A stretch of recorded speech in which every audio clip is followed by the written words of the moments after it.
ça. Bon alors, Fred, aujourd'hui on mange du maroilles. Mais comment que ça va aujourd'hui, Ma Marie-Laure? foi, ça va bien. Depuis que je suis dans le Schnorr, j'apprends à découvrir les fromages du Schnorr. Et le maroilles, je peux vous dire que ça, c'est une sacrée découverte parce que c'est un fromage qui pue, mais qui sent bon. Et plus chapu et plus que c'est bon. Mais c'est vrai qu'une fois cuit dans les préparations, il est beaucoup moins fort. Donc il ne faut pas hésiter à en mettre dans vos préparations ce fameux fromage du Schnorr parce que effectivement, même si ça sent fort, il n'est pas fort c'est bon. en cuisson. Alors donc aujourd'hui nous allons marier le maroilles avec les endives locales. Mais oui, c'est vrai que dans cette région, il y a également beaucoup d'endives. Je fais une petite pub pour Fréchancourt, Voilà. mes endives de Fréchancourt. C'est ton producteur d'endives en fait. Hein. Tout à fait. Ouais, endives bio, donc elles sont top.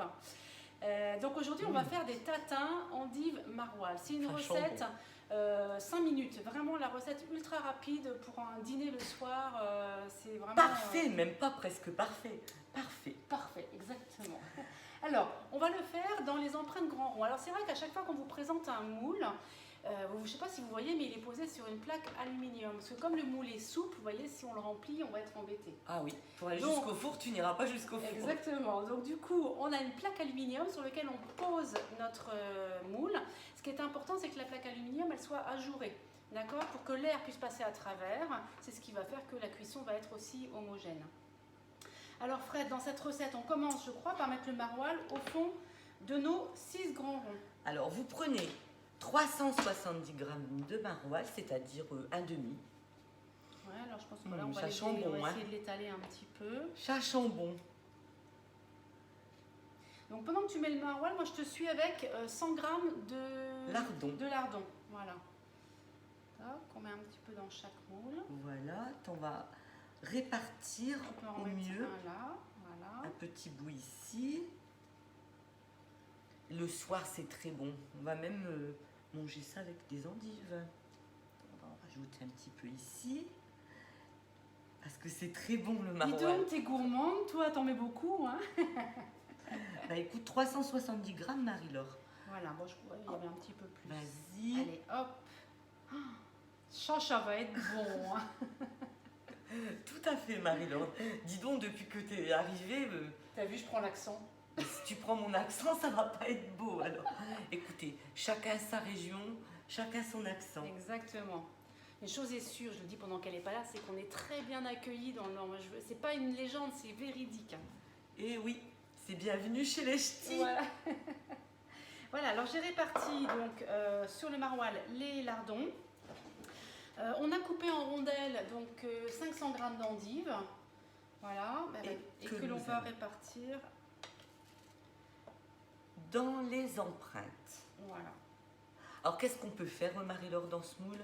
Écoute, ce moule, il est idéal, vraiment, c'est un moule qu'il faut avoir un peu chez soi parce qu'on va faire différentes sortes de choses. On va faire des tartelettes, puisque c'est la taille de la tartelette, vous savez, qu'on achète chez le traiteur par exemple, ou chez le boulanger aussi, parce qu'on peut faire aussi bien tartelette sucrée que salée. C'est la taille exacte du pain à hamburger aussi. Oh, le pain hamburger, mais excellent. Oui. Donc si vous faites votre propre pain hamburger, là, vous le mettez dans le moule grand rond, il va monter vraiment comme un vrai hamburger. Et il pèse même. Qu'est-ce qu'on va faire d'autre dans cette... des ananas surprises, Marie-Laure. Ah oui, ananas surprise. Je l'avais mis en vidéo lors du premier confinement. Voilà. Donc ananas surprise, c'est de l'ananas avec une brioche et une préparation sucrée. Des crumbles. Des crumbles, aussi bien sucrés que salés. Des parmentiers également. Voilà, parmentiers de canard. C'est un moule multifonction celui-là. Et l'avantage c'est que comme on a 6 empreintes individuelles, ça correspond bien à une famille. Et si par exemple il y en avait un qui n'aimait pas les lardons, j'aurais pas mis de lardons ou qui ne mange pas de viande, on aurait pu isoler. Tu sais, avec du saumon, avec du pain de mie, vous faites un petit croque le soir et vous pouvez vous avancer quand on travaille, c'est bien pratique puisqu'on met au congélateur et nous ressortons après. J'ai bien rempli, Marie-Laure, qu'est-ce que tu en penses? Oui, mais comme tu dis, ça va réduire un petit peu à la cuisson, donc je pense qu'on est pas mal. Et puis on reste dans la gourmandise. Hein. Alors ensuite, on découpe. Alors on a commencé à découper donc des ronds avec le découpoir 12 cm. C'est le découpoir vraiment qui correspond à la taille, en fait, au diamètre des grands ronds. Et comme ce sont des tatins, bah forcément, on termine par la pâte. Donc il en reste Vous un à voyez, découper, je crois. cette recette est vraiment, vraiment, vraiment facile. Là, Facile et voilà. c'est pas très coûteux en fait. Bon, le maroilles, c'est dans notre région. Ouais, c'est régional. On l'a pris au lait cru parce que voilà, c'est meilleur. Après, si vous n'aimez pas, vous pouvez mettre du morbier. Oui, tiens, c'est une bonne Petit idée. fromage du Jura. Ou du fromage à raclette, pourquoi pas aussi, c'est vrai. Et des restes de fromage, surtout qui vous restent dans votre frigo. Hop, bah, écoute, regarde, il en reste 2. T'en mets un, Et tu termines par le dernier. je termine par le dernier. Hop. Alors, nous allons enfourner à 200 degrés, on va dire 25 à 30 minutes. Voilà. Et puis on se retrouve après la cuisson. À tout de suite. À tout de suite. Alors voilà, Fred, c'est sorti du four. Ça embaume. On a un nouveau parfum du coup sur nous.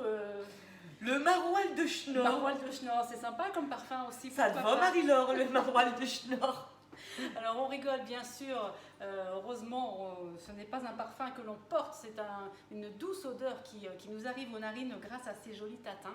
Donc là on va les démouler. Ouais. Alors pour démouler ces tatins, on va s'équiper de quelque chose de plat. Donc Attends, je t'atteins, je t'atteins. Ah, je t'attends, oui, excuse-moi. On va prendre, regardez, la corne de chez Guy de Marle, cette corne rose que l'on adore, nous les conseillers parce qu'elle nous sert à plein de choses.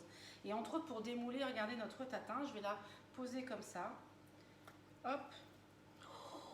Et regardez-moi Oh là ça, là, comme c'est beau. c'est vieux, Marie-Laure. C'est vieux, je connaissais pas. Ah bon? Eh ben non, tu vois. Une petite branche de thym, un petit peu de persil. C'est bon. Oh, c'est bon.